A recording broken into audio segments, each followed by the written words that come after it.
अस्सलाम वालेकुम नाज़रीन इकराम। इस वक्त जबकि तमाम मुसलमान कुर्बानी करने वाले हैं, इनको पाक जिंग ओ की कहानी ज़रूर सुननी चाहिए। पाक जिंग ओ एक ऐसा शख्स है जो जनूबी कोरिया में रहता है और ये पहले शुमाली कोरिया में रहता था, फिर ये जनूबी कोरिया में शिफ्ट कर गया।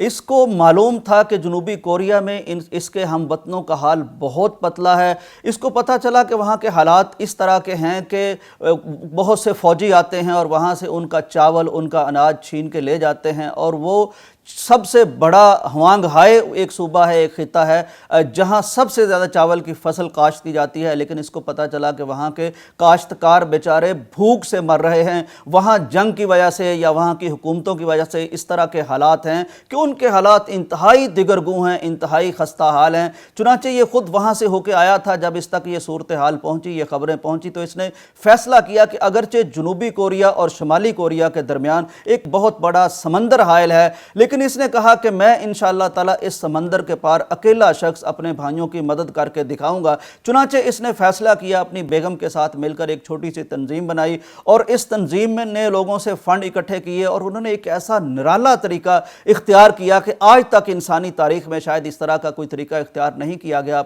अपने भाइयों की मदद के लिए। इन्होंने ये किया कि पहले तो फंड इकट्ठे किए। फंड इकट्ठे करने के बाद इन्होंने बोतलें खरीदी। बोतलें खरीदने के बाद उन बोतलों को चावलों से भरा, उसमें डॉलर डाल दिए, उसमें कुछ लिख के भी डाल दिया और फिर इस बोतल को अच्छी तरह बंद किया। फिर ये समंदर पर पहुंचे, वहां मछेरों से और समंदर में रहने वालों से यानी काम करने वालों से इन्होंने समंदरी सूरत हाल और मौसम के बारे में पता किया कि किस वक्त हम ये बोतलें अगर इधर से बहाएंगे तो हवा तेज होगी, लहरें तेज होगी और ये अगले किनारे पर हमारे भाइयों तक ये बोतलें पहुंच जाएंगी। खैर, ये सारी मालूमात लेने के बाद इन्होंने फिर ये चूंकि पाबंदी भी थी कि जनूबी कोरिया की तरफ चीजें नहीं भेजी जाएंगी, एक पाबंदी का सामना भी था, लेकिन इन्होंने छुप छुपा के इस तरह बोतलें भेजनी शुरू कर दी। बोतलें अगले किनारे पर पहुंचनी शुरू हो गई। उन्होंने देखा कि इस तरह बोतलों में चावल आ रहे हैं। पहले तो उन्होंने एक मशकूक नज़र से इनको देखा, लेकिन फिर पका के जब कुत्तों को डाला तो देखा कि नहीं मरते, तो उन्हें अंदाज़ा हुआ कि कोई अल्लाह का बंदा हमारी मदद कर रहा है।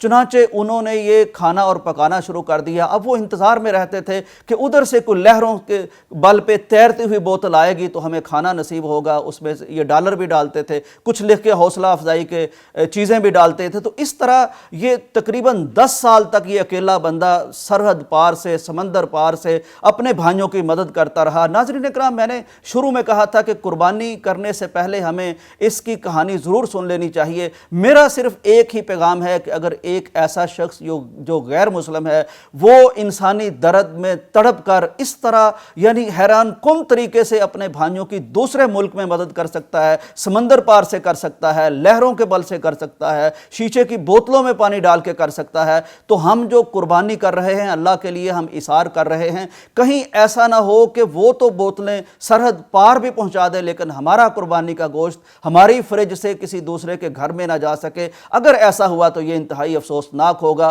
क्योंकि दूसरी तरह के लोग अगर इस तरह का इसार कर रहे हों तो हम मुसलमानों को इससे कहीं ज़्यादा अपने भाइयों का ख्याल करना चाहिए, ईद के मौका पर करना चाहिए, कुर्बानी के मौका पर करना चाहिए, जिस कदर हो सके इसार करना चाहिए उन लोगों के लिए जिनको अल्लाह ने महरूम रखा है, जो ईद के दिन भी आपके नवाले की तरफ तरसी हुई निगाहों से देख रहे होंगे, उनके बच्चे देख रहे होंगे। तो इस कहानी से सबक लेकर हमें अमल इंशाअल्लाह अपने नबी की तालीमात पर करना है और इंशाअल्लाह ये जो कुर्बानी है इसका गोश्त पूरी तरह से तकसीम होना चाहिए। कोई महरूम इस ईद के मौका पर नहीं रहना चाहिए। इजाज़त दीजिए। अल्लाह हाफिज़।